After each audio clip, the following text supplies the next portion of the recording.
जय श्री गणेश। नमस्कार, मैं आचार्य संजय द्विवेदी कर्क राशि का अक्टूबर माह का मासिक राशिफल लेकर आपके सम्मुख उपस्थित हूँ। ये मासिक राशिफल आपके चंद्र राशि पर आधारित है। जिन लोगों का कर्क लग्न है उनको वे राशिफल अवश्य देखना चाहिए। अक्टूबर माह में प्रारंभिक समय में जो ग्रहों की स्थितियां वो इस प्रकार होंगी।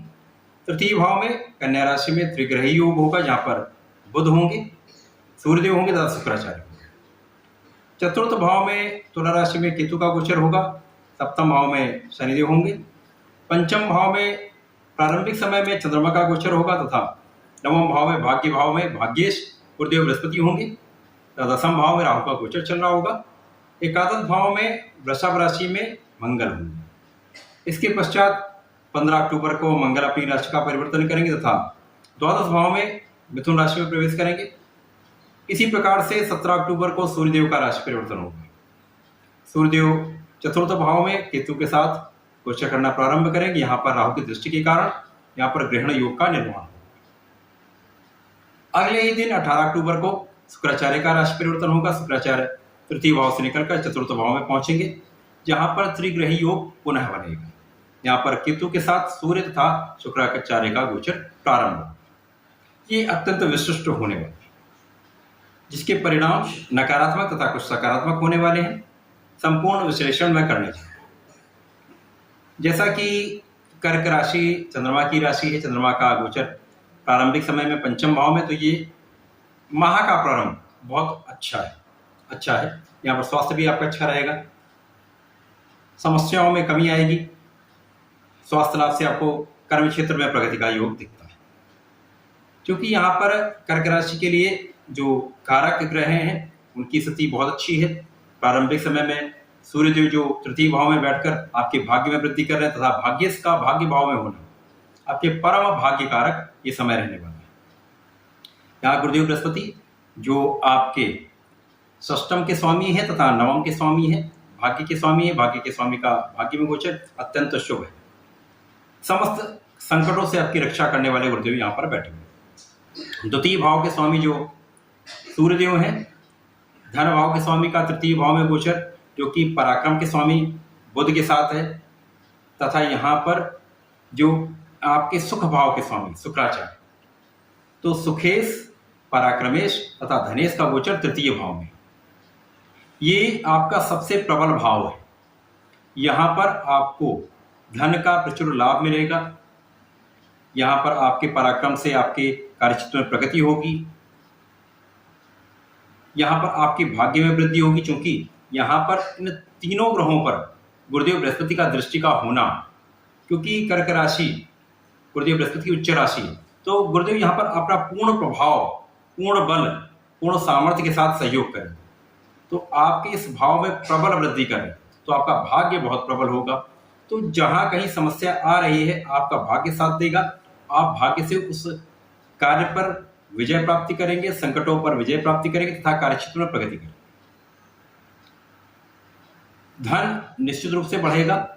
यद्यपि यहाँ पर राहु का जो प्रभाव आपके धन भाव पर है, जिसके कारण यहाँ आपका धन का संचय उतनी मात्रा में नहीं हो पाएगा जितना आप अर्जन करेंगे। तो ये एक नकारात्मक भाव है, नकारात्मक पार्ट है। यहाँ आपको धन का अपव्यय नहीं होने देना है, बहुत सावधानी से धन का व्यय करना है। यहाँ पर आपके परिवार का संबंध कुछ समस्याग्रस्त हो सकता है। आपसी संबंधों में कटुता आ सकती है। आपके वाणी का भाव यहाँ पर कहीं न कहीं बाधित हो रहा है, तो यहाँ आपको वाणी पर नियंत्रण रखना होगा। परिवार के सदस्यों के बीच में बहुत संयमित होकर कार्य करना होगा, बात करनी होगी, व्यवहार करना होगा। बाकी आपके धन का भाव, परिश्रम का भाव बहुत प्रबल है, क्योंकि यहाँ पर उच्च के बुध का होना आपके कार्यों में प्रगति कराता है। यद्यपि यहाँ व्यय होगा, लेकिन व्यय के अनुसार ही आपके पास आय का भी स्रोत बनेगा। तो यहाँ पर बहुत बैलेंसिंग स्थिति है। सूर्यदेव प्रबल कारक होते हुए तृतीय भाव में है, तो परिश्रम जितना आप करते जाएंगे आपको धन का लाभ उतना मिलता जाएगा, धन की कमी नहीं होगी। यहाँ पर शुक्राचार्य जो आपके लाभ भाव के स्वामी है तथा सुख भाव के स्वामी है, लाभ तथा सुख के स्वामी का नीच में होना, परंतु यहाँ उनका नीच भंग आपको धन का लाभ भी कराएगा, आपके सुखों में आपकी वृद्धि भी कराएगा, आपको सुख संपत्ति का अर्जन कराएगा। चतुर्थ भाव यहाँ पर केतु का गोचर चल रहा है, यहाँ पर तुला राशि है, शुक्राचार्य की राशि में बैठकर सुख साधनों का आप अर्जन अवश्य करेंगे, परंतु कहीं ना कहीं एक मन में तनाव, एक क्लेश ये निश्चित रूप से रहने वाला। साथ ही साथ यहाँ पर आपके माता पिता के साथ आपके संबंध अच्छे नहीं रहने वाले, माता पिता का सहयोग आपको नहीं मिलेगा, माता पिता के स्वास्थ्य में समस्या आ सकती है अथवा उनके साथ आपके संबंध यहाँ पर बिगड़ सकते हैं। आपको बहुत संयमित रहना होगा, अपने वाणी पर नियंत्रण रखना होगा, अपने व्यवहार को बहुत संयमित रखना होगा। कर्क राशि के लिए जो दूसरा भाव अत्यंत प्रबल हो रहा है वो पंचम भाव है। यहाँ पर भाग्य भाव के स्वामी गुरुदेव बृहस्पति की दृष्टि का प्रभाव निरंतर बना हुआ है। जब तक गुरुदेव बृहस्पति मीन राशि में है तब तक आपके इस भाव पर इनकी दृष्टि का प्रभाव आपके पंचम भाव को प्रबलता दे रहा है। यहाँ पर जो राशि बनती है वो वृश्चिक राशि है, जिसके स्वामी मंगल है। मंगल की दृष्टि का प्रभाव भी प्रारंभिक समय में 15 अक्टूबर तक इस भाव पर, जिसके कारण ये भाव अत्यंत प्रबल हो रहा है। आपके एनर्जी के स्तर के कारण आपके में ऊर्जा का स्तर बहुत अच्छा रहने वाला, जिससे आपकी शिक्षा में प्रगति होगी, आपके ज्ञान के भाव में प्रबलता आएगी, आपके विवेक में वृद्धि होगी। संतान का पक्ष बलवान हो रहा है, संतान की प्राप्ति का योग, संतान से सुख निश्चित रूप से आपको मिलेगा।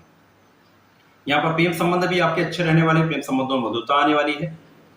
तो ये पंचम भाव तृतीय भाव के साथ ही साथ अत्यंत महत्वपूर्ण भी है, बहुत लाभान्वित करने वाला। तो यहाँ पर आपको शिक्षा से लाभ मिलेगा, संतान से लाभ मिलेगा, यहाँ पर आपको धन संपत्ति से लाभ निश्चित रूप से मिलने वाला है। सप्तम में यहाँ पर शनिदेव का होना, शनिदेव चूंकि विच्छेद के कारक है, शोक विषाद के कारक है, तो यहाँ पर जब शनिदेव होंगे तो निश्चित रूप से यहाँ पर जीवन साथी के साथ संबंध अच्छे नहीं रहेंगे। यहाँ पर बहुत संयमित होकर वैवाहिक संबंधों का आपको चलाना होगा। क्लेश की स्थिति आ सकती है, क्लेश से बचना होगा। जो आपके अष्टम के स्वामी है उनका जाके सप्तम में होना, ये बहुत कुछ ठीक है। यहाँ पर आपके स्वास्थ्य समस्याएं कम हो रही, स्वास्थ्य समस्या समाधान होगा, परंतु यहाँ जीवन साथी के साथ संबंध यहाँ पर बिगड़ सकते हैं। यहाँ पर आपको संयमित व्यवहार रखना होगा, लड़ाई झगड़े से बचना होगा। शनिदेव की दृष्टि का प्रभाव आपके नवम भाव पे है, जिसके कारण यहाँ पर गुरुदेव का प्रभाव बढ़ेगा। गुरुदेव का प्रभाव जब बढ़ेगा तो यहाँ भाग्य का साथ आपको अवश्य मिलने वाला है। तो भाग्य के साथ आपका परिश्रम भी बढ़ रहा है, आपका ज्ञान भी बढ़ रहा है, शिक्षा में प्रगति, संतान का सुख मिल रहा है। मंगल का राशि परिवर्तन लाभ भाव से द्वादश भाव में हो जाएगा, तो निश्चित रूप से जब कर्म क्षेत्र का स्वामी, पंचम का स्वामी द्वादश में जाएगा तो निश्चित रूप से यहाँ पर इस भाव में निर्बलता आएगी। तो यहाँ पर आपके शिक्षा के भाव में कहीं ना कहीं कुछ निर्बलता आएगी, अवरोध आएगा।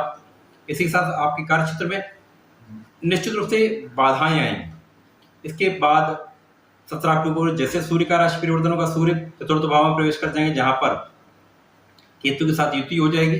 चतुर्थ भाव में यद्यपि सूर्य केंद्र में आएंगे, परंतु यहाँ पर ग्रहण योग बनेगा, जिसके कारण आपका आपके माता पिता के साथ संबंध यहाँ पर गड़बड़ होंगे, संबंधों में कटुता आएगी। साथ ही साथ अपने उच्चाधिकारियों के साथ आपकी बिल्कुल नहीं बनने वाली।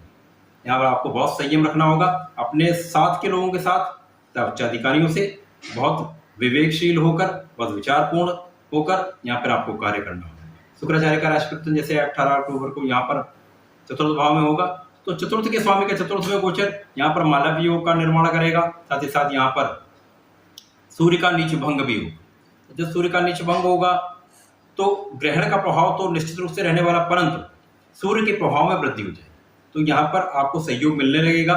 साथ ही साथ परंतु बहुत अच्छे संबंध फिर भी नहीं रहने वाले, तो आपको संयम रखना होगा, परंतु यहाँ पर आपको सुख संपत्ति का अर्जन अवश्य कराएंगे।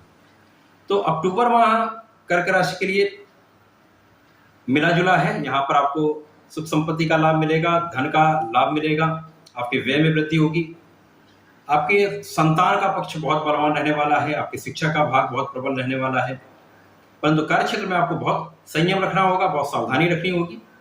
यदि आप ऐसा करते हैं तो निश्चित रूप से आप इस समय को अच्छे से व्यतीत कर पाएंगे, लाभ मिल पाएंगे। कर्क राशि चूंकि चंद्रमा की राशि है तो निश्चित रूप से आपको नियमित रूप से सूर्य को जल देना चाहिए तथा शिव जी पर जलार्चन करना चाहिए। यदि प्रत्येक सोमवार को शिव जी पर दुग्ध का अर्पण करते हैं तो आपके प्रभाव में वृद्धि होगी, आपके कष्टों को शिव जी समाप्त करेंगे, लाभ देंगे। ऐसा करें, इसका लाभ लें।